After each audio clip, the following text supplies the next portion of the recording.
মরণের কথা কেন স্মরণ করো না,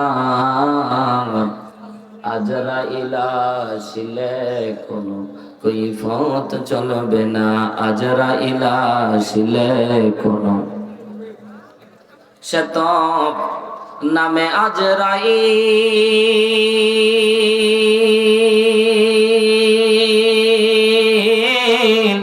হুকুম পেলে এক সেকেন্ডে সামনে হয় হাজির। জোরে বলে ঠিক কিনা? সে তো নামে আজরাইল, হুকুম পেলে এক সেকেন্ডে সামনে হয় হাজির। মরণের কথা ভেবে কেন কাঁদো না, আজরাইল আসিলে কোনো কৈফিয়ত চলবে না।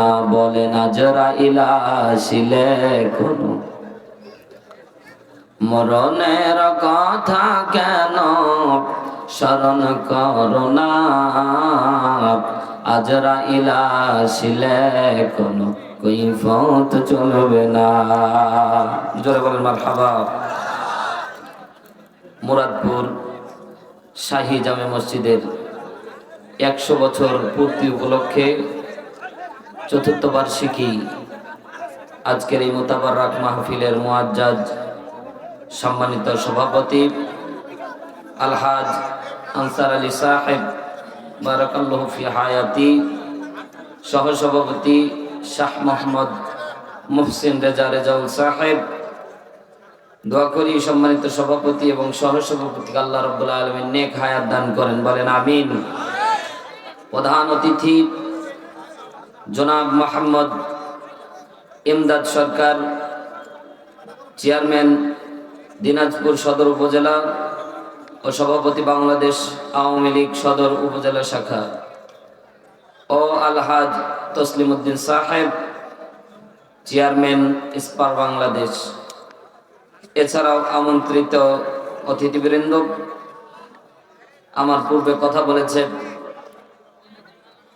আপনাদের এই এলাকার সম্মানিত মুহতামিম হাফেজ কারি মাওলানা মোহাম্মদ শরীফুদ্দিন পঞ্চগড় সাহেব, আমার সাথে এসেছেন আমার একান্ত বন্ধু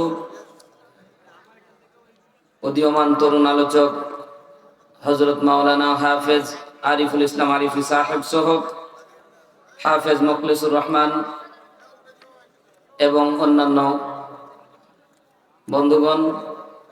আমার সাথে এসেছে স্নেহের হাফেজ মাওলানা সাকিব আল হুসাইনি, এছাড়াও মঞ্চ উপবিষ্ট দিদার আলমা হজরত, আমার সামনে উপবিষ্ট দিনদার ইমানদার প্রাণপ্রিয় কোরআনপ্রিয় খালিদ তারিক সাইফুল্লাহর উত্তরসূরি নওজোয়ান যুবক ভাইয়েরা, মুরব্বী বাবাজিরা, স্নেহের কচিকাচারা, পর্দানিশী মা এবং বোনেরা, আইন শৃঙ্খলায় নিয়োজিত প্রশাসনের বিভিন্ন সেক্টরের ভাইয়েরা, জাতির বিবেক সাংবাদিক বন্ধুগণ, অত্যন্ত কষ্ট করে দূর দূরান্ত থেকে আসা বিভিন্ন মিডিয়ার ভাইয়েরা, মাহফিল কমিটির স্বেচ্ছাসেবক ভাইয়েরা, সকলকে আন্তরিক শুভেচ্ছা এবং অভিনন্দন। ইসলামের রীতি এবং নীতি অনুযায়ী সালাম, আসসালামু আলাইকুম ওয়া রাহমাতুল্লাহি ওয়া বারাকাতুহু। মহান মনিব আল্লাহ সুবহানাহু ওয়া তাআলার আলিশান দরবারে কালিমাতুল শুকরিয়া আদায় করছি যে মহান আল্লাহ তাআলা আজকের এই মোতাবারক মাহফিলে আপনাকে আমাকে আসার এবং বসার তৌফিক দান করলেন। এজন্য শুকরিয়া আদায় করে মস্তক অবনত চিত্তে কণ্ঠ ছেড়ে দিয়ে সকলে একই আওয়াজে বলছি আলহামদুলিল্লাহ। লক্ষ্য করি দুরূদ ও সালাম বিশ্ব মানবতার মুক্তির দূত সাইয়্যিদুল মুরসালিন খাতামান নাবিয়্যিন, যে নবীর আনিত আদর্শের মধ্যে রয়েছে সুখ আর শান্তি, পরকালে মুক্তি, যে নবীর আদর্শ বাস্তব জীবনে মেনে নিলে জান্নাতের গ্যারান্টি, সেই নবীর শানে সকলে দরুদ পেশ করছি, সকলে বলছি সাল্লাল্লাহু আলাইহি ওয়াসাল্লাম। যারা জবান বন্ধ রাখলেন বিশাল বড় কার্পণ্য করলেন। বিশ্ব নবীর উপর কেউ যদি দরুদ পড়ে বিশ্বনবী বলেন, আমার উপর একবার দুরূদ পড়লে আল্লাহ তার উপর 10টা সাকিনা, 10টা রহমত নাজিল করে দেয়। দারাজাতুম মিন ইনদাল্লাহ, আল্লাহর কাছে তার পদমর্যাদা বেড়ে যায়। বিশ্বনবী বলেন, আমার উপর একবার দরুদ পাঠকারীর আমল নামা থেকে 10টা সগীরা গুনাহ আল্লাহ মুছে দেয়। বিশ্বনবী বলেন, আমার নামে সবচেয়ে ছোট যে দরুদ সেটা হচ্ছে সাল্লাল্লাহু আলাইহি ওয়াসাল্লাম। এটা শুধু হক আদায়ের জন্য। কি আদায়? হক আদায়ের জন্য। দরুদ অনেক বড়। সম্মানিত বন্ধুগণ, এজন্য কণ্ঠ ছেড়ে দিয়ে আবার রাসূলের উপর দরুদ পেশ করছি সাল্লাল্লাহু। কেমন আছেন আপনারা? আলহামদুলিল্লাহ আলা কুল্লি হাল। যাক, মুরাদপুরের মানুষ অনেক ভালো, পাল্টা প্রশ্ন করতে শিখেছে 4 বছর পরে। গত 3 বছরে কেউ জিজ্ঞাসা করেনি ভাই, আজকে যেহেতু জিজ্ঞাসা করলেন আলহামদুলিল্লাহ। তো বলতে চাই, মুসলমান আজকের মাহফিল হওয়াতে আপনারা খুশি না বেজার? ভাই বলেন, খুশি না বেজার? গোটা বিশ্বে মুসলমানদের একটা দুর্দিন চলতেছে ভাই। যে যাই বলুক, যে যাই বলুক, কাফের মুশরিক বেদিন সবাই এক হয়ে কাজ করে, কিন্তু আমরা মুসলমান দলাদলিতে বিভক্ত। কথা বলেন ঠিক কিনা? আহলে হাদিস, আউলে কম, কেউ বা আহলে কোরআন দাবি করে। বিভিন্ন মাসআলাগত দিক নিয়ে মুসলমানদের মাঝে পার্থক্য। তবে বলতে চাই, মুসলমান এক জায়গায় পার্থক্য করা যাবে না, সেটা হচ্ছে কোরআনের জন্য, কোরআনের সাথে একমত হওয়ার জন্য কোন মুসলমান মত পার্থক্য করতে পারে না। কথা বলেন ঠিক কিনা? এই কোরআন আল্লাহ রাব্বুল আলামিন আপনাকে আমাকে পাঠিয়েছেন জান্নাতে যাওয়ার জন্য। কথা বলেন ঠিক না বেঠিক? জান্নাতের পথ দেখানোর জন্য। এটা আমাদের জন্য, মানবতার জন্য প্রেসক্রিপশন। রোগী যখন ডাক্তারের কাছে যায়, সর্বপ্রথম ডাক্তার কিন্তু একটা পৃষ্ঠার ভিতরে কিছু বাম দিকে কিছু পরীক্ষা লিখে দেয়, আর ডান দিকে ঔষধের নাম লিখে দেয়। এই অনুযায়ী যদি কোনো রোগী ট্রিটমেন্ট নেয়, তাহলেই ওই রোগী ভালো হওয়ার সম্ভাবনা আছে। কথা বলেন ঠিক না বেঠিক? বুঝে থাকলে জবাব দেন ঠিক না বেঠিক? আর যদি ডাক্তারের মন মতো না করে রোগী নিজের মন মতো করে, তাহলে কি ওই রোগী ভালো হবে ভাই?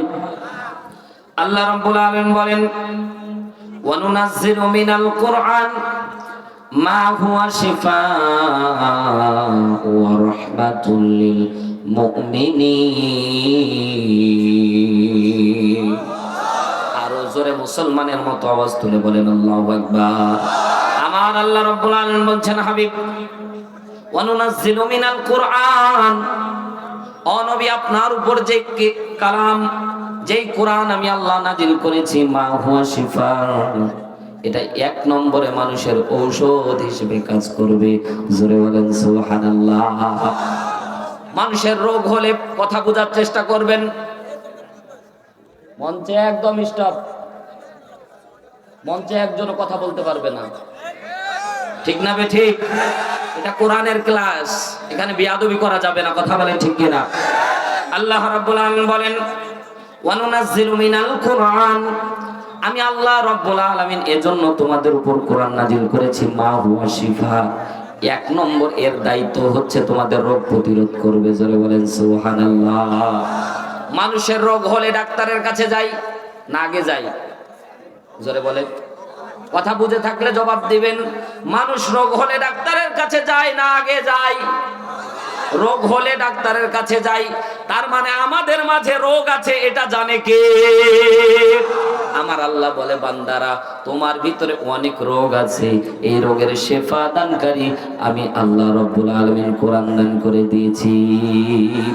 কোরআন তোমাকে যেভাবে চলতে বলবে, কোরআন তোমাকে যেভাবে থাকতে বলবে, কোরআন তোমাকে যেভাবে সমাজ চালাতে বলবে, কোরআন যেভাবে তোমাকে পরিবার চালাতে বলবে, কোরআন যেভাবে তোমাকে ব্যক্তি জীবন চালাতে বলবে, কোরআন যেভাবে তোমাকে রাষ্ট্র পরিচালনা করতে বলবে, কোরআন যেভাবে তোমাকে জাতীয় মহল পরিচালনা করতে বলবে, কোরআন তোমাকে যেভাবে আন্তর্জাতিক মহল পরিচালনা করতে বলবে, ও মুসলমান, আল্লাহর কোরআন বলছে আমি যা বলবো সেটাই মানা লাগবে। জোরে বলেন ঠিক কি না? এই জায়গায় আমরা বলি হুজুর সব মানা যায়, কোরআন যা বলে এটা মানা। আরো জোরে বলেন, এটা মানা যায় না।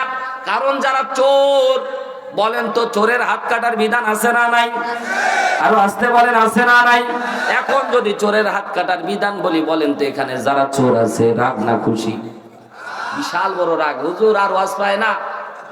যদি বেনামাজির বিপক্ষে বলি, বেনামাজি বিশাল রাগ করবে।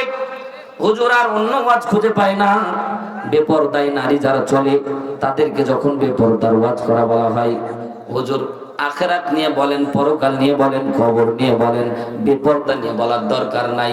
যার যেটা সমস্যা ওটা কিন্তু সে শুনতে চায় না, অথচ সমস্যার সমাধান দিবেন কে? আসতে বলবেন না কে? আমার আল্লাহ বলে হাবিব মানুষকে বলে দেন মা হুয়া শিফা,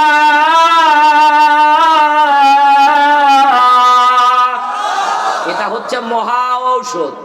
এবার বোঝানোর জন্য বলতেছি, মুসলমান একজন ব্যক্তি কেবল জ্বর জ্বর ভাব, জ্বর জ্বর ভাব দেখে ডাক্তারের কাছে চলে গেছে মেডিকেল।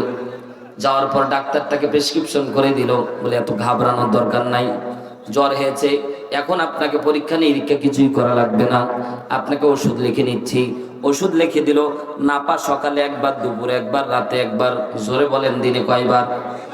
আরো জোরে। কথা বুঝতেছেন তো আমার? আস্তে আস্তে বলি, কয়বার দিনে? 3 দিন খান। যদি না সারে আসবেন আবার, কিন্তু 3 দিনে আশা করি আপনার সুস্থতা চলে আসবে। এবার 3 দিনের জ্বর নাপা লিখে দিল, 3 দিন সকাল বিকেল সন্ধ্যা, সকাল দুপুর সন্ধ্যা 3 বেলা লিখে দিল নাপা খাওয়া লাগবে। এক পর্যায়ে ওই রোগী বাড়ি আসার সময়ে চিন্তা করলো, ডাক্তার MBBS পাস করেছে, তার মানে ইন্টার পাস করার পরে 4 বছর MBBS কোর্স, তারপরে 2 বছর ইন্টার্নিং করা লাগে, তারপর MBBS ডাক্তার হয়। তা আমি কি কম করলাম? 4 বছর অনার্স করলাম, 2 বছর মাস্টার্স করলাম, আমিও তো তার মতো। ডাক্তার কি শুধু একাই বোঝে? আমিও তো অনেক কিছু বুঝি। এই কথা চিন্তা করবে যখন, পুরা যদি 10টা ট্যাবলেট, 3 3 9টা ট্যাবলেট একসাথে খুলে যদি বসান দেয়, বলেন দেখি বাঁচবে? বুঝে থাকলে জবাব দেন। কি হলো, কি হলো, সমস্যা কি? হ্যাঁ, ওদিকে যান, এদিকে যান, পিছনে যান। সম্মানিত ভাইয়েরা আমার, গভীর মনোযোগ দেন। আপনাদের মনোযোগ আছে তো ইনশাআল্লাহ? লিল্লাহে তাকবীর। 2 হাত আকাশের দিকে উঁচু করে, লিল্লাহে তাকবীর। মুসলমান গভীর মনোযোগ দেন। ওই রোগী একসাথে 9টা ট্যাবলেট যদি একসাথে বসান দিয়ে দেয়, ওর বাঁচার সম্ভাবনা আছে ভাই।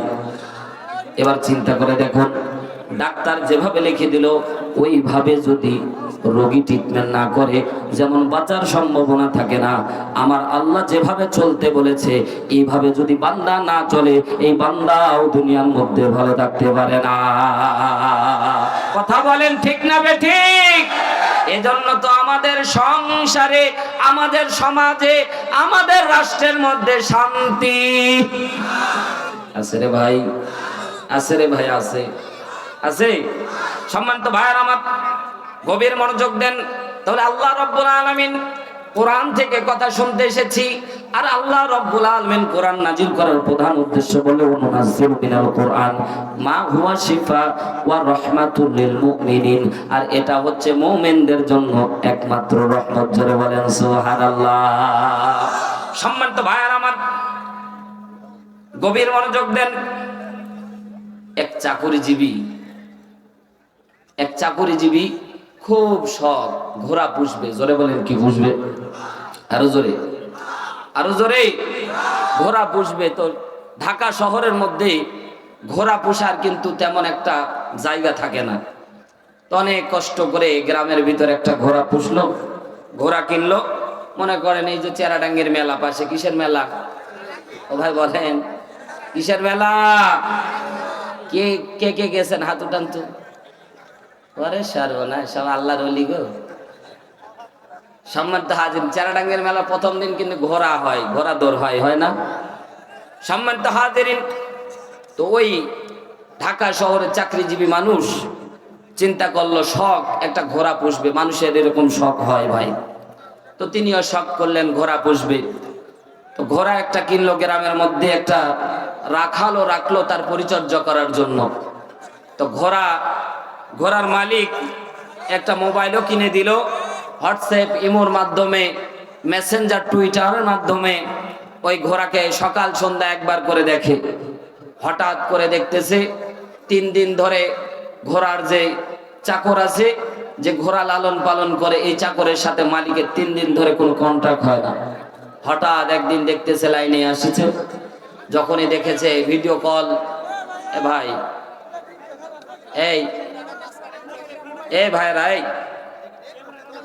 এই মহব্বতের ভাই একটু তাকান আমার দিকে। এরা ভাই অনেক দূর থেকে এসেছে ভাই, এরা অনেক দূর থেকে এসেছে। এদের মাধ্যমেই তো আপনারা মুফতি আমির হামজা ভাইকে এইভাবে পেয়েছেন। কথা বলেন না কেন মুসলমান? এরা আছে বিদায় তো আজকে ইউটিউবের মধ্যে ওয়াজ পান, নাইলে তো আগে গান বাজনা হতো, ঠিক না ভাই? ঠিক। এত কষ্ট করে 1 টাকা পাবে না ভাই, কষ্ট করে এসেছে ওইভাবেই চলে যাবে।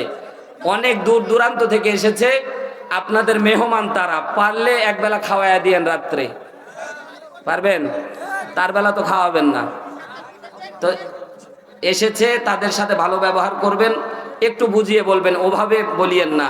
তারা আপনাদের মেহমান। যদি তারা বাইরে গিয়ে বলে মুরাদপুরে যাইয়া দেখলাম সব খাটাই সামার কামুসল্লি, ও ভাই দুর্নাম হবে কি হবে না? এজন্য ওদের সাথে বেয়াদবি করিয়েন না। আল্লাহ সকলকে কবুল করুন। না আমিন করার দরকার নাই, যদি কবুল হয়ে যায় জোরে বলেন আমিন। মনে আছে তো ইনশাআল্লাহ? ঘোড়াওয়ালা 3 দিন ধরে কোনো খোঁজ পাচ্ছে না।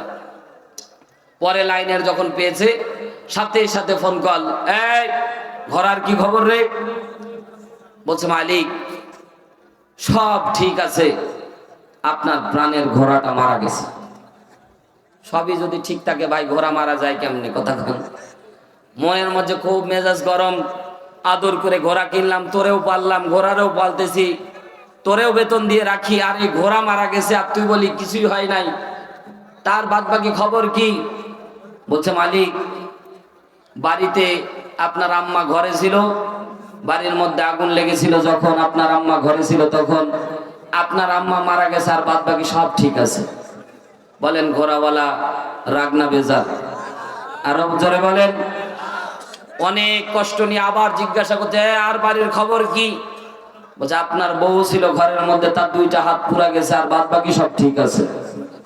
এক এক করে বলতে থাকতেছে। তো ঘোড়াওয়ালা এবার চিন্তা করতেছে, এই আমার সব ঠিক আছে বলাই এটাই তোর দোষ। কথা বলেন ঠিক কিনা? ও মুসলমান, শুধু গল্প বললে, হাসির খোরাকি দেওয়ার জন্য গল্প বলতেছি না।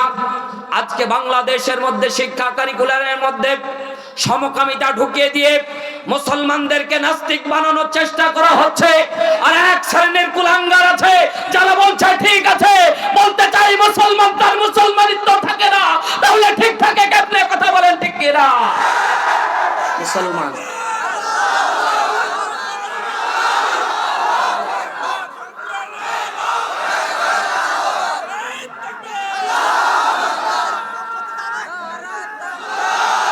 ও ভাই, অনেক ভাই চুপ করে ঘামটি মেরে বসে আছেন না। তাকবীর দেওয়া তো নফল নাকি বলেন? হ্যাঁ, আল্লাহ বলছে ইয়া আইয়ুহাল মুদাথথির কুম ফানযির ওয়া রাব্বাকা ফাকাব্বির। রবের নামে তাকবীর দেওয়া ওয়াজিব। যখন তাগুতি শক্তি 100% শক্তি নিয়ে মুমিনদের সামনে দাঁড়াই, মুমিনদের একটাই অস্ত্র থাকে, সেটা হচ্ছে তাকবীর ধ্বনি। কোন মুসলমান বন্ধ থাকবে না, প্রত্যেকের জবানে তাকবীর ধ্বনি আসবে, প্রত্যেকের জবানে তাকবীর ধ্বনি আসবে, প্রত্যেকের জবানে তাকবীর ধ্বনি আসবে।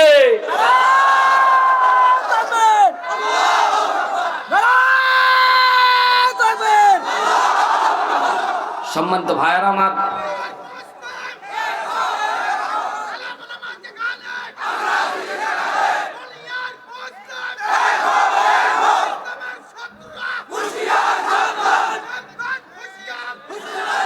আল্লাহ সকলকে কবুল করুন, বলেন না আমিন। ও ভাই, আমরা একটা তাকবীর দিয়ে আমাদের আলোচ্য বিষয়ের দিকে চলে যাব ইনশাআল্লাহ। তবে বলতে চাই, কোন নাস্তিক মুরতাদ আজও পর্যন্ত বাংলার জমিনে মাথা চারা দিয়ে উঠিয়ে দাঁড়াতে পারেনি, ভবিষ্যতেও পারবে না। কথা বলেন ঠিক কিনা? জোরে বলতে হবে ঠিক কিনা?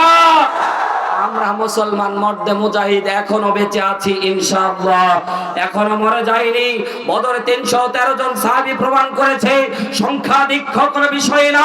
মুসলমান ঈমান নিয়ে যদি যুদ্ধের ময়দানে যেতে পারে তো আল্লাহ বিজয় নিশ্চিত করে দিবে। আজকে মুরাদপুরের মুসলমানদেরকে বলতে চাই, কোরআনের সম্মান রক্ষা করার জন্য, কোরআনের ইজ্জত বাঁচানোর জন্য আবার যদি বদরের মতো ডাক আসে, কে কে যেতে রাজি আছি? দুই হাত তুলে আবার আল্লাহকে দেখা।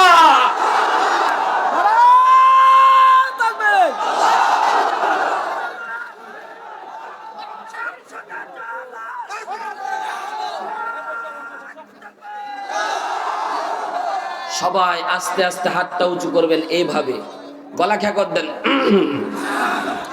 জোরে বলেন, চা নাই তো গলা খ্যাকর দেন। এইভাবে এইভাবে করেন। করেছেন? এক যুবক করছে ও মারা যাবে না ভাই, উপর দিকে মারতে হবে, উপর দিক ফাঁকা।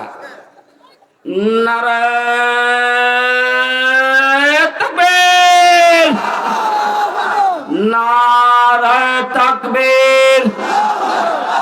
আল কোরআনের আলো, আল হাদিসের আলো, দুনিয়ার মুসলিম।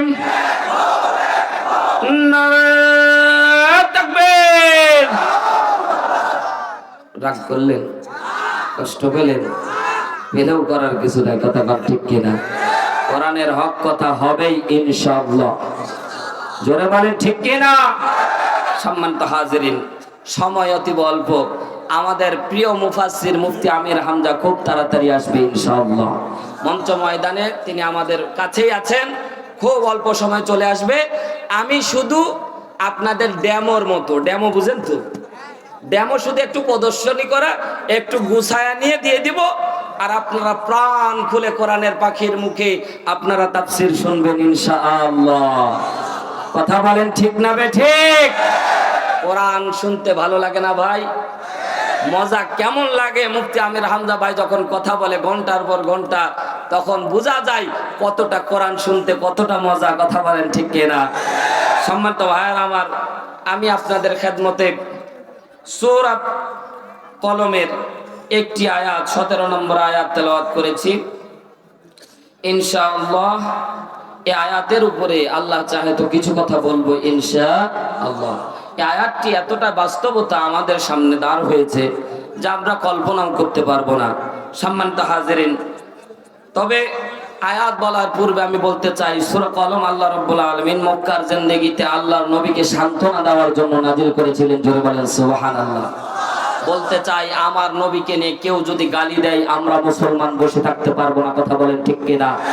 দল মত নির্বিশেষে সকলের নবী, প্রাণের নবী জনাবে মুহাম্মদ রাসূলুল্লাহ, আমার আপনার প্রাণপ্রিয় নবী, বিশ্ব নবীকে নিয়ে যদি কেউ ব্যঙ্গ করে, কেউ যদি কটূক্তি করে, আমরা তার কলিজা ছিঁড়ে ফেলবো। কথা বলেন ঠিক কিনা?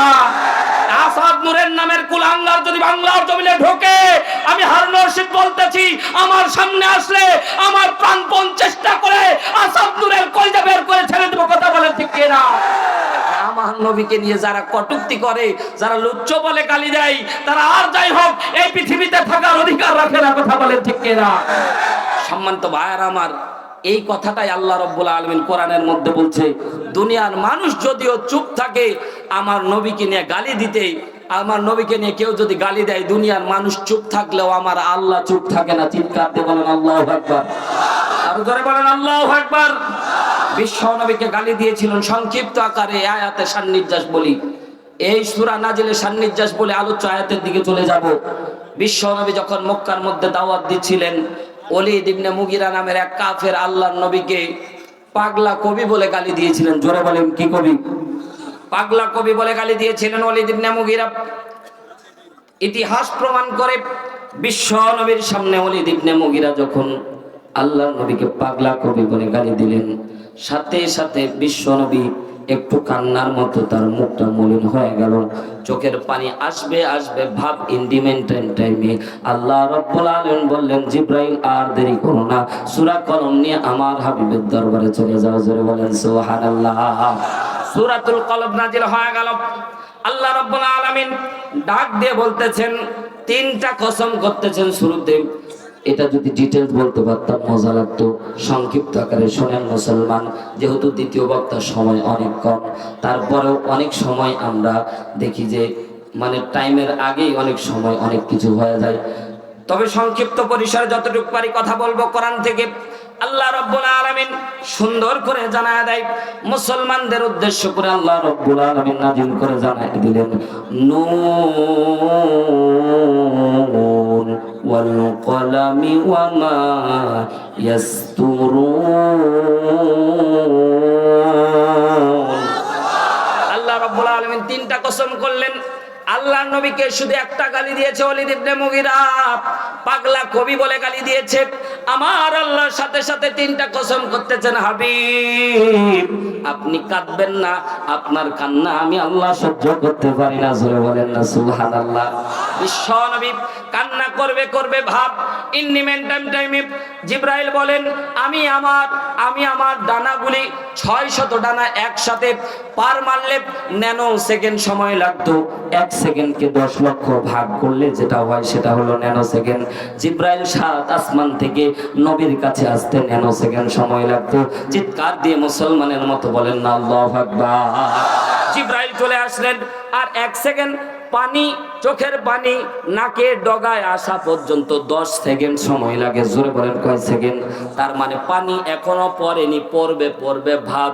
ন্যানো সেকেন্ডের মধ্যে জিবরাইল এসে বলছেন নুন। ও নবী, আল্লাহ রাব্বুল আলামিন নুন মাছের কসম করতেছেন। কি মাছ? নুন মাছের কসম। তাফসিরে আশুরের ভিতরে এসেছে, আল্লামা আশুর রাহমাতুল্লাহ আলাইহি বলেন, নুন হলো এমন একটা মাছ, এই মাছের কলিজা দ্বারা আল্লাহ রাব্বুল আলামিন জান্নাতি মানুষের, মাছের কলিজা দ্বারা জান্নাতি মানুষের মেহমানদারি উদ্বোধনী অনুষ্ঠান করবে। এটা পুঁটি মাছ, বোয়াল মাছ? বলেন কি হুজুর?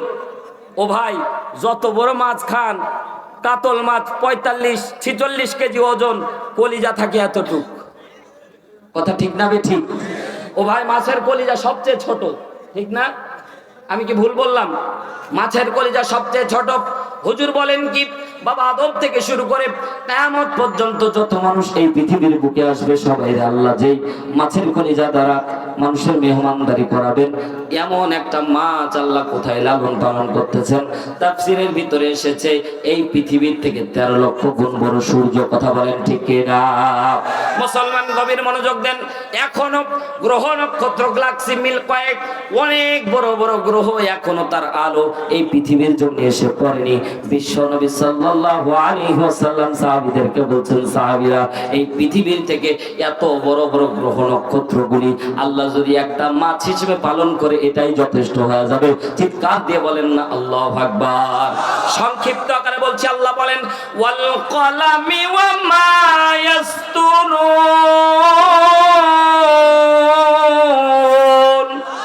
আল্লাহ বলে, হাবিব আমি আপনার ইজ্জতের কসম করতেছি। হাবিব আমি কিন্তু কসম করতেছি। কে কে কে কে? আল্লাহ কসম করতে, হাবিব নুন মাছের কসম করলাম, ওয়াল কলামি কলমের কসম করলাম। ও ভাই, কলমের অনেক দাম। চেয়ারম্যান সাহেবের একটা সিগনেচারের অনেক দাম, ঠিক না? একটা সিগনেচারের জন্য একটা মানুষের জীবন পরিবর্তন পর্যন্ত হয়ে যায়। কথা বলেন ঠিক কিনা? রাষ্ট্রপতির একটা সিগনেচার যদি দেয়, শুধুমাত্র একটা ফাঁসির মঞ্চে যাবে, শুধু একটা সিগনেচার দিয়ে দিবে, সাথে সাথে ওই ফাঁসির মঞ্চে যাওয়া মানুষটাও বেকসুর খালাস। এজন্য কলমের দাম আছে ভাই।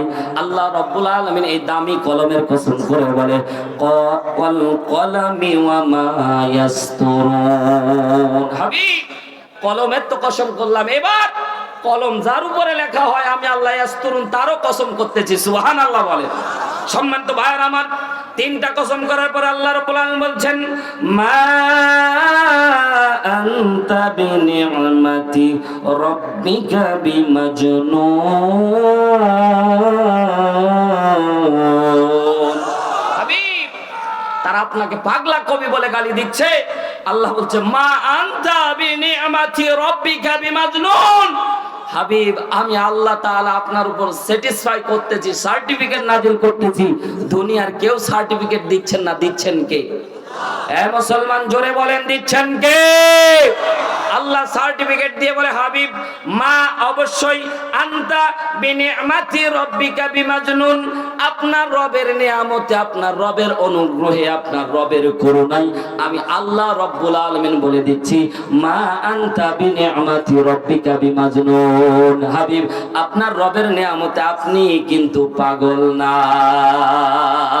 পাগল বলে গালি দিল ওয়ালিদ ইবনে মুগীরা। আল্লাহ বলছে ও হাবিব আপনার রবের নিয়ামতে আপনি কিন্তু পাগল না। তারা কেন পাগল বলে? আল্লাহর নবী যখন তাদেরকে জান্নাত জাহান্নামের ভয় দেখাতেন, তাদেরকে যখন পরকালের ভয় দেখাতেন, তাদেরকে যখন পরকালীন চিন্তাধারা তাদের মাঝে নিয়ে আসতেন, কাফেরদের জন্য এগুলো পাগলামি মনে হয়। কথা বলেন ঠিক কিনা? আজও আমাদের সমাজে অনেক মুনাফিক নামদারি, এরাও পরকাল এক রকমে বিশ্বাস করতে চায় না। কথা বলেন ঠিক কিনা? যদি চাইতো তাহলে আল্লাহর জমিনে আল্লাহর দিন বাস্তবায়ন হতোই হতো। কথা বলেন ঠিক কিনা? সম্মানিত ভাইয়ের আমার, আল্লাহ তাআলা বিশ্ব নবীকে একটা সার্টিফিকেট সান্ত্বনা সর্বপ্রথম দিলেন। তারপরে আল্লাহ রব্বুল আলামিন ডাইরেক্ট বিশ্ব নবীকে ডাক দিয়ে বলছে ওয়া ইন্নাকা লাআলা খুলুকিন আযীম। হাবিব আপনি ওয়া ইন্নাকা লাআলা খুলুকিন আযীম, তারা তো আপনাকে পাগল বলে, কিন্তু আমি আল্লাহ বলে দিচ্ছি আপনার চরিত্র সুমহান চরিত্রের অধিকারী। আরো জোরে ও ভাই সার্টিফিকেট দিচ্ছেন কে? আরো জোরে। আমাদের সার্টিফিকেট দেয় চেয়ারম্যান মেম্বার। চোর বাটপার যে যাক, আমার ইউনিয়নের সবচেয়ে ধার্মিক সবচেয়ে ভালো নাগরিক, এটা সিগনেচার। কথা বলে না কেন? ঠিক না বে ঠিক? কিন্তু আল্লাহ সার্টিফিকেট দিচ্ছে হাবিব আপনার রবের নিয়ামতে আপনি পাগল না। ও মুসলমান গভীর মনোযোগ দেন। আল্লাহ রব্বুল আলামিন ধারাবাহিক ভাবে এগুলো বলতেছে। তারপরে আল্লাহ রব্বুল আলামিন বলছে হাবিব ওয়ালিদ ইবনে মুগীরা আপনাকে গালি দিয়েছে, ছাড় দেওয়া হবে না। আল্লাহ বলে উতুল্লিম বা'দা যালিকা জানিম। হাবিব আপনাকে যারা কষ্ট দেয়, যারা এক বচন না বহু বচন, জোরে বলেন। আলেম ওলামা কই আছে? এক বছর না বহু বচন?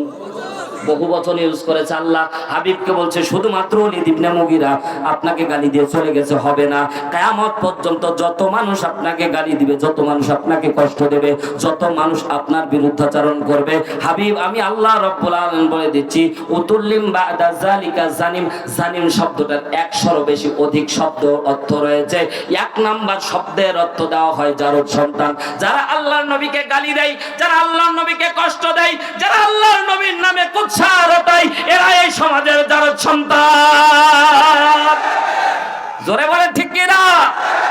আরো জোরে বলেন ঠিক কিনা? আজীবন কেঁদেছেন উম্মতেরই মায়ায়, ঠিক কিনা? আজীবন কেঁদেছেন উম্মতেরই মায়ায়। আলোর দিশা পেলাম আমি, আলোর দিশা পেলাম আমি, যে নামের ওসিলায়। সেই রাসূলকে কেউ অপবাদ দিলে, তার শানে কেউ কুৎসার ঢালে, বলো কি তা প্রাণে সয়। ব্যথা লাগে বড়, ব্যথা লাগে কলিজায়, ঠিক কিনা? সম্মানিত ভাইরা আমার, এই হচ্ছে সূরা কলম। এবার আলোচ্য আয়াতের দিকে চলে আসেন মুসলমান। আল্লাহ রাব্বুল আলামিন একটা সুন্দর ঘটনা আপনাকে আমাকে প্রেজেন্টেশন করতেছেন। সুবহানাল্লাহ বলেন। শুধু হুজুররা ঘটনা বলে না, না না, আল্লাহ রাব্বুল আলামিন ডাইরেক্ট কোরআনের মধ্যে আয়াত নাযিল করে ঘটনা শোনাচ্ছেন। চিৎকার দিয়ে বলেন না আল্লাহু আকবার। তাফসীর ইবনে কাসির খুলে দেখবেন সূরা কলমের তাফসীর। এই আয়াতের বিশেষণ হচ্ছে বিশ্ব নবী বলেন ইয়ামেন শহর থেকে সানা 6 কিলোমিটার দূরে একটা বাগানওয়ালার ঘটনাকে কেন্দ্র করে আল্লাহ 4 থেকে 5টি আয়াত নাজিল করেছে। জোরে বলেন সুবহানাল্লাহ। সম্মানিত ভাইরা আমার, আল্লাহ রাব্বুল আলামিন বলেন ইন্না, অবশ্যই বালাউনাহুম, আমি আল্লাহ রাব্বুল আলামিন পরীক্ষা করেছিলাম, কামা বালাউনা আসহাবাল জান্নাহ। ওই যে বাগানওয়ালা ইয়ামেনের হযরতে ঈসা আলাইহিস সালামের মরার 1 থেকে 2 মাস পরে এই বাগানওয়ালার ঘটনাটা আল্লাহ তাআলার কাছে এত পছন্দ হয়েছে, এটা আল্লাহ তাআলা কোরআনের মধ্যে কোট করে দিয়েছেন। সুবহানাল্লাহ বললেন না? বাগানওয়ালার ঘটনা আল্লাহ এত পছন্দ করেছে যে বাগানওয়ালার সেই ইতিহাসটা আল্লাহ কোরআনের মধ্যে স্পষ্ট বলে দিয়েছে। সুবহানাল্লাহ বলেন।